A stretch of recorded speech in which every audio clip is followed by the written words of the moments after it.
झिंझिण्यांपासून त्वरित आराम मिळवा सेन्सोडाइन रॅपिड रिलीफ बरोबर. मोठा निर्णय घ्यायचा असतो तेव्हा शिंदे दरेगावात जातात. आज संध्याकाळपर्यंत एकनाथ शिंदे मोठा निर्णय घेणार, संजय शिरसाटांचं वक्तव्य. गृह खातं मिळालं तरच शिंदे उपमुख्यमंत्री राहणार, शिंदे गृह खात्यावर अडून बसल्याची सूत्रांची माहिती. गृह खातं न मिळाल्यास शिंदे दुसऱ्याला उपमुख्यमंत्री करण्याची शक्यता. भाजप एकनाथ शिंदेना गृहमंत्रीपद देण्यास तयार नाही, गृहमंत्रीपदावरून शिंदे गट आणि भाजपमध्ये रस्सीखेच. भाजपकडून शिंदेना उपमुख्यमंत्रीपद आणि केंद्रीय मंत्रिपदाची ऑफर, सूत्रांची माहिती. महाराष्ट्राचं नेतृत्व मोदी शहांसमोर मान चुकून उभं, राज्यामध्ये कुणी काय करावं मोदी शहा ठरवतात, मुख्यमंत्रीपदावरून संजय राऊतांची टीका. 5 डिसेंबरला आझाद मैदानावर नव्या मुख्यमंत्र्यांचा शपथविधी, TV9 मराठीला खात्रीलायक सूत्रांची माहिती, लवकरच अधिकृत घोषणा. 5 तारखेपर्यंत माहितीच्या नेत्यांनी राज्य कुणाच्या भरोशावर सोडलं, अंधारेंकडून सवाल करत माहितीवर निशाणा. सरकार भक्कम आणि सक्षम, अंधारेंनी काळजी करू नये, ठाकरेंच्या नेतृत्वात 2 वर्ष जनता वाऱ्यावर होती, प्रवीण दरेकरांची अंधारेंसह ठाकरेंवर टीका. फडणवीस तिसऱ्यांदा महाराष्ट्राचे मुख्यमंत्री होणार, देवेंद्र फडणवीसांच्या नावावर माहितीच्या बैठकीमध्ये शिक्कामोर्तब. सरकारमध्ये सहभागी व्हावं अशी एकनाथ शिंदेंना विनंती केली, आमच्या विनंतीचा शिंदे विचार करतील, शंभूराज देसाईंची माहिती. पक्ष वाचवण्यासाठी शिंदेंकडे उपमुख्यमंत्री पदाशिवाय दुसरा पर्याय नाही, विजय वडेट्टीवारांचा निशाणा, तर शिंदेंचा योग्य सन्मान ठेवला जाईल असं दिल्लीतून सांगण्यात आल्याची केसरकरांची माहिती. एकनाथ शिंदे राज्यातच राहणार, गृह खातेही आमच्याकडे असावं, शिंदेंनी उपमुख्यमंत्रीपद न स्वीकारल्यास आमच्यामधीलच एक जण उपमुख्यमंत्री असणार, संजय शिरसाट यांची प्रतिक्रिया. महायुतीमध्ये एकनाथ शिंदेंचा योग्य सन्मान राखला जाईल, शिंदेंचा सन्मान म्हणजे आमचा सन्मान, दीपक केसरकरांचं विधान. भाजपा शिंदेना गृह खातं कसं देणार, शिंदेंनी गृह खातं मागितल्याच्या चर्चेवर बच्चू कडूंची प्रतिक्रिया, शिंदेंची जाणीव ठेवत भाजपनं सत्तेमध्ये ठेवलं हीच मोठी गोष्ट, कडूंचा ठेवला. प्रफुल्ल पटेलांना केंद्रात मंत्रिपद मिळण्याची शक्यता, शिंदे गटालाही केंद्रीय मंत्रिपद मिळणार, सूत्रांची माहिती. काळजीवाहू मुख्यमंत्री शिंदे त्यांच्या साताऱ्यामधल्या मूळ गावी, आता भाजपचा गटनेता निवडल्यावरच माहितीची बैठक होणार, पुढील 2 दिवस महाराष्ट्रामध्ये माहितीच्या बैठका होणार नाहीत.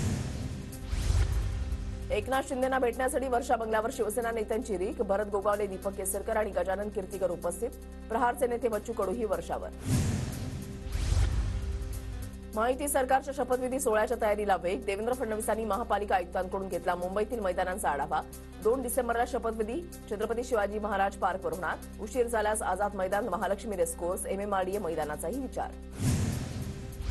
मी आजही खुश, पत्रकारांनी फोटोवरून विचारलेल्या प्रश्नावर शिंदेंची प्रतिक्रिया, तर उगवत्या आणि मावळत्या सूर्यामध्ये फरक असतो, शिंदेंच्या फोटोवरून संजय राऊतांचा टोला, सत्ता मिळूनही सत्तेची खुर्ची मिळत नसेल तर चेहरा पडणारच, वडेट्टीवारांचीही टीका. कुठलाही वाद न होता जागावाटप आणि खातेवाटप होईल, माहितीचे तिन्ही नेते भाजपच्या वरिष्ठ नेत्यांचा आदेश मानतात, प्रवीण दरेकरांची प्रतिक्रिया. महाराष्ट्रामधील 22 उमेदवारांचा फेरमतमोजणीसाठी अर्ज, 22 उमेदवारांनी ईव्हीएम मधील मतमोजणीवर व्यक्त केला संशय, विरोधकांची ईव्हीएम विरोधात राज्यभर मोहीम सुरू. बवियाचे नेते हितेंद्र ठाकूर यांच्याकडून फेरमतमोजणीची मागणी, ईव्हीएम मशीन फॉर्मॅट न मारता फेरमतमोजणी करावी, मतमोजणी प्रक्रियेवर हितेंद्र ठाकूरांचा आक्षेप. रायगडच्या कर्जत खालापूर मतदारसंघात फेरमतमोजणीची मागणी, फेरमतमोजणीसाठी अपक्ष उमेदवार सुधाकर घारेंचा अर्ज, सुधाकर घारेंनी फेरमतमोजणीसाठी 8,49,000 रुपये भरले. काळजीवाहू सरकार असताना वक्फ बोर्डाला निधी देण्याचा प्रकार चुकीचा, या संदर्भात प्रशासनानं काढलेला GR योग्य नाही, देवेंद्र फडणवीसांचं ट्विट चर्चेत, तर नवीन सरकार येताच याची चौकशी केली जाईल असाही ट्विटमध्ये उल्लेख. एकनाथ शिंदे आणि अजित पवारांचं काम आता संपलं, शिंदे अजितदादांना हवं ते कधीच मिळणार नाही, संजय राऊत यांचा दावा. बहुमत असतानाही मुख्यमंत्री ठरवण्यासाठी 8-10 दिवस लागले, राऊतांची टीका, तर राऊतांच्या वक्तव्यामुळे ठाकरे गटाची ही अवस्था, विरोधी पक्ष नेता बनवता येतो का हे आता राऊतांनी बघावं, शंभूराज देसाईंचं प्रत्युत्तर. अजित पवार कायम उपमुख्यमंत्री असतात, संजय राऊतांचा टोला, गेले काही दिवस अजित पवारांच्या चेहऱ्यावर मिश्किल हास्य असल्याचंही नोंदवलं निरीक्षण. मंत्रालयामधील मंत्र्यांच्या दालनामधील सामानाचं शिफ्टिंग सुरू, नवं मंत्रिमंडळ अस्तित्वात येणार असल्यानं सामान हलवण्यास सुरुवात. मुख्यमंत्रीपदाच्या नावाची अजून घोषणा नाही, सरकार स्थापन करून लवकर आश्वासनं पूर्ण करा, प्रियंका चतुर्वेदींची प्रतिक्रिया, सरकारनं 10 कोटी वक्फ बोर्डाला दिल्याचा दावा. हे सरकार लोकमतानं नाही तर निवडणूक आयोगाच्या कृपेनं आलंय, आम्ही न्यायालयीन आणि रस्त्यावरची लढाई लढू, मशीनबद्दल बोलताना आम्ही बोलत नाही, मशीनवर आमचा आक्षेप नाही, नाना पटोलेंची माहितीवर टीका. मविया म्हणून एकमतानं निवडणूक लढलो, आमच्यामध्ये दोष नव्हता, चांगल्या पद्धतीने निवडणुकीला सामोरं गेलो, बाळासाहेब थोरातांची प्रतिक्रिया. काँग्रेसच्या पराभवावर मंथन होण्याची आवश्यकता, नुसत्या बैठका नाही तर पराभवाची कारणं शोधली पाहिजेत. काँग्रेसच्या पराभवावर विजय वडेट्टीवारांची प्रतिक्रिया. राज्यामधील काँग्रेसच्या पराभवावर काँग्रेस अध्यक्ष मल्लिकार्जुन खरगे यांनी व्यक्त केली नाराजी. लोकसभेच्या विजयानंतर 3 महिन्यामध्ये असा काय बदल झाला, असा सवाल. एकमेकांविरोधातील वक्तव्यांमुळे पक्षाचं नुकसान, अनुकूल वातावरणाचं निकालामध्ये रूपांतर होईल असं काम न केल्याचीही नाराजी. ज्येष्ठ सामाजिक कार्यकर्ते बाबा आढाव यांच्या उपोषणाला काँग्रेस नेत्यांचा पाठिंबा. नाना पटोले यांचा आढाव यांच्यासोबत फोनवरून संवाद, तर विश्वजित कदम यांनी उपोषणस्थळी जात आढाव यांची घेतली भेट. शरद पवार आज बाबा आढाव यांची भेट घेणार. बाबा आढाव यांचा 3 दिवसांपासून फुलेवाड्यामध्ये आत्मक्लेश आंदोलन. भाजपची सत्ता असल्यानं आता अण्णा हजारे आंदोलन करणार नाहीत. आता अण्णा हजारेंना फार कष्ट करावे लागणार नाहीत, त्यांनी आराम करावा. रोहित पवारांचा अण्णा हजारेंना खोचक टोला. ईव्हीएमच्या समर्थनार्थ गोपीचंद पडळकर आणि सदाभाऊ खोतांचं आंदोलन. विरोधकांकडून पराभवाचं कापर ईव्हीएमवर फोडले जात असल्याचा आरोप करत ईव्हीएम मशीन आणत आंदोलन. बंटी शेळकेंनी केलेले आरोप योग्य नाही. शेळकेंनी काँग्रेसवर केलेल्या आरोपावर विजय वडेट्टीवारांचं उत्तर. नाना पटोले आरएसएसचं काम करत आहेत आणि माझा पराभव काँग्रेसनं केल्याचा शेळकेंनी केला होता आरोप.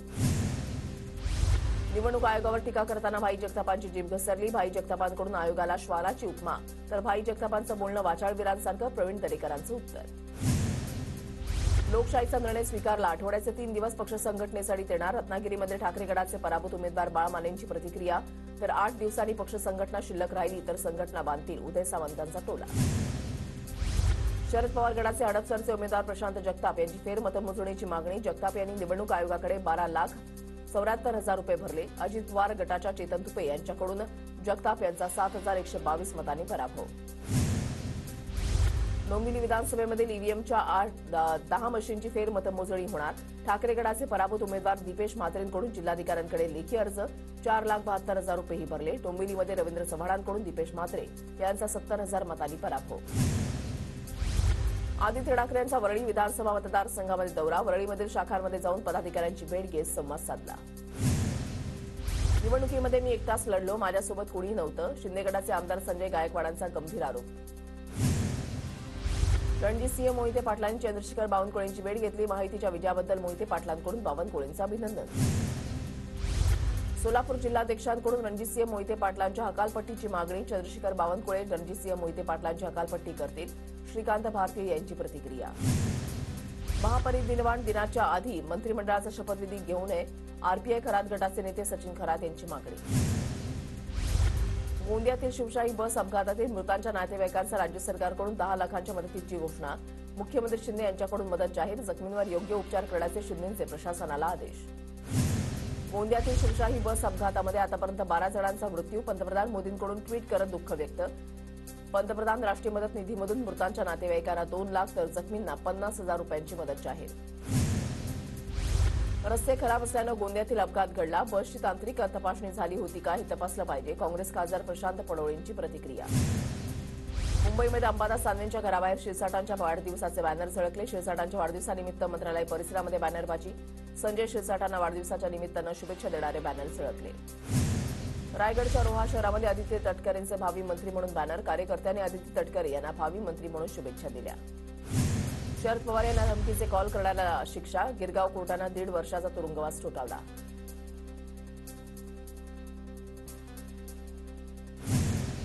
मुंबई महापालिकेनं वाहन चालक पदाच्या 56 जागांसाठी भरती केली आहे. या जागा अंतर्गत पद्धतीनंच भरण्यात येणार. पालिकेच्या कर्मचाऱ्यांकडून अर्ज मागवण्यात आले. मुंबईकरांचा प्रवास आरामदायी आणि सुखकर होणार. मुंबईकरांसाठी 300 नव्या लोकलचं गिफ्ट. वसईमध्ये मेगा रेल्वे टर्मिनल उभारणार. लिफ्ट दुरुस्ती करणाऱ्या कामगारांकडून विद्यार्थिनींचा विनयभंग. भांडूपमधल्या नामांकित इंग्रजी माध्यमाच्या शाळेतील धक्कादायक प्रकार. 27 वर्षीय कामगारांना शाळेच्या बेसमेंटमध्ये केला विनयभंग. केईएम रुग्णालयामध्ये स्वतंत्र वेदना व्यवस्थापन. शस्त्रक्रिया गृह सुरू. वेदनांपासून सुटका होण्यास मदत होणार. नवी मुंबईमध्ये 527 धोकादायक इमारतीच्या सर्वेक्षणातून माहिती समोर. 31 मार्च 2025 पूर्वी इमारतींचं संरचनात्मक परीक्षण करून अहवाल पालिकेला सादर करण्याचं आवाहन. मुंबई गोवा महामार्गावरील बंद करण्यात आलेला कशेडी बोगदा वाहतुकीसाठी खुला. गर्डर टाकण्याचं काम सुरू असल्यानं बंद होता बोगदा. मुंबई खंडणी विरोधी पथकाकडून पिस्टल, रिव्हॉल्व्हर आणि गावठी कट्ट्यासह 3 आरोपींना अटक. 1 पिस्तूल, 1 रिव्हॉल्व्हर, 3 गावठी बनावटीचे बोर कट्टे, 2 रिकामा मॅगझिन आणि 67 जिवंत काडतुसं जप्त. परळी शहरातील एका जनरल फिजिशियन डॉक्टरकडून रुग्णालयामध्ये तरुणीची छेड. डॉक्टर विरोधात परळी पोलीस ठाण्यामध्ये गुन्हा दाखल. धुळे जिल्ह्यामध्ये विधानसभा निवडणुकीमध्ये एसटी महामंडळाला वाहतुकीमधून 1 कोटींचं उत्पन्न. जिल्ह्यामध्ये सुमारे 323 बसेस उपलब्ध. धुळे शहरामधील महापालिकेच्या कचरा डेपोमुळे परिसरात होणाऱ्या नागरिकांची डोकेदुखी वाढली. डेपोच्या परिसरामध्ये मोठ्या प्रमाणात दुर्गंधी. कचरा डेपो हटवण्याची नागरिकांची मागणी. जळगावच्या तरसोत पाळधी बायपास महामार्गाची जिल्हाधिकारी आयुष प्रसाद यांच्याकडून पाहणी. महामार्गाच्या कामाला गती देण्याच्या अधिकारी कर्मचाऱ्यांना सूचना. नंदुरबार जिल्ह्यामध्ये 21व्या पशुगणनेचा जिल्हास्तरीय शुभारंभ. यासाठी 25 पर्यवेक्षक आणि 116 प्रगणक यांची नेमणूक. नंदुरबार जिल्ह्यामध्ये रब्बी हंगामाच्या क्षेत्रामध्ये वाढ होण्याची शक्यता. आतापर्यंत 24,000 हेक्टर क्षेत्रावर पेरणी पूर्ण. सर्वाधिक हरभरा पिकाची पेरणी होण्याचा अंदाज. धुळे जिल्ह्यामध्ये रब्बी हंगामातील 51% पेरणी पूर्ण. शिरपूर तालुक्यामध्ये सर्वाधिक 81%, तर धुळे तालुक्यामध्ये सर्वात कमी 30% पेरणी. पिकांमध्ये ज्वारी, गहू, रब्बी, मका आणि इतर तृणधान्यांचा समावेश. जळगावच्या बोदवड तालुक्यामध्ये 65% पेरण्या पूर्ण. शेतकऱ्यांचा मका आणि हरभरा पिकावर भर. वाशिम जिल्ह्यामध्ये चिया पिकाच्या पेरणी क्षेत्रामध्ये वाढ. शेतकऱ्यांकडून 164 एकर क्षेत्रावर चिया पिकाची पेरणी. मागील वर्षाच्या तुलनेमध्ये पेरणी क्षेत्रामध्ये दुपटीनं वाढ. परभणी जिल्ह्यामध्ये वातावरणातील बदलाचा तूर पिकावर परिणाम. तुरीवर मोठ्या प्रमाणावर अळीचा प्रादुर्भाव. तूर उत्पादक चिंतेत. भंडारा जिल्ह्यामध्ये धुकं आणि ढगाळ वातावरणाचा तूर पिकाला फटका. तुरीच्या उत्पादनामध्ये घट होण्याची शक्यता. शेतकऱ्यांकडून चिंता व्यक्त. वाशिमच्या रिसोड कृषी उत्पन्न बाजार समितीमध्ये हळदीच्या दरामध्ये घसरण. क्विंटल मागे 1000 रुपयांची घसरण झाल्यानं शेतकऱ्यांमध्ये नाराजी. हिंगोलीच्या कृषी उत्पन्न बाजार समितीमध्ये शेतीमालाची आवक घटली. कृषी मालाला चांगले दर मिळत नसल्यानं आवक घटली. कमी किमतीमध्ये माल विकण्याची शेतकऱ्यांवर वेळ. जालना जिल्ह्यामध्ये थंडीचा कडाका वाढताच ग्रामीण भागामध्ये भाजीपाल्याच्या दरामध्ये वाढ. शेवगा, कारले, मिरचीचा दर 90 ते 100 रुपये किलो, तर वांग्याचा दर 70 रुपयांवर. पिकांवर रोगाचा प्रादुर्भाव पसरल्यामुळे बाजारामध्ये आवक कमी. छत्रपती संभाजीनगरमधील कन्नड कृषी उत्पन्न बाजार समितीमध्ये व्यापाऱ्यांकडून शेतकऱ्यांची थट्टा. ठरलेल्या दरापेक्षा कमी दरानं व्यापाऱ्यांकडून मकाची खरेदी होत असल्याचा शेतकऱ्याचा आरोप. भंडाऱ्यामध्ये धान कापणी जोमात. मात्र आधारभूत धान खरेदी केंद्र सुरू नसल्यानं शेतकऱ्यांच्या अडचणी वाढल्या. शासकीय धान खरेदी केंद्र सुरू करण्याची मागणी. लष्करी आळी तुडतुड्यासह इतर पीक नुकसानीची भरपाई तातडीनं द्या. सुधीर मुनगंटीवार यांच्या प्रशासनाला सूचना. धान खरेदीची नोंदणी बंद राहिल्यास संस्थांवर कडक कारवाईचेही मुनगंटीवारांचे निर्देश. बारामती तालुक्यामध्ये द्राक्ष उत्पादक शेतकरी हतबल. थंडीमुळे द्राक्षांचे मनुके क्रॅक. द्राक्ष उत्पादकांचं मोठ्या प्रमाणात नुकसान. कोल्हापूरमध्ये शेतामध्ये लांब ऊस पाहण्यासाठी नागरिकांची गर्दी. कोल्हापूरच्या या ऊस उत्पादक शेतकऱ्याची राज्यामध्ये चर्चा.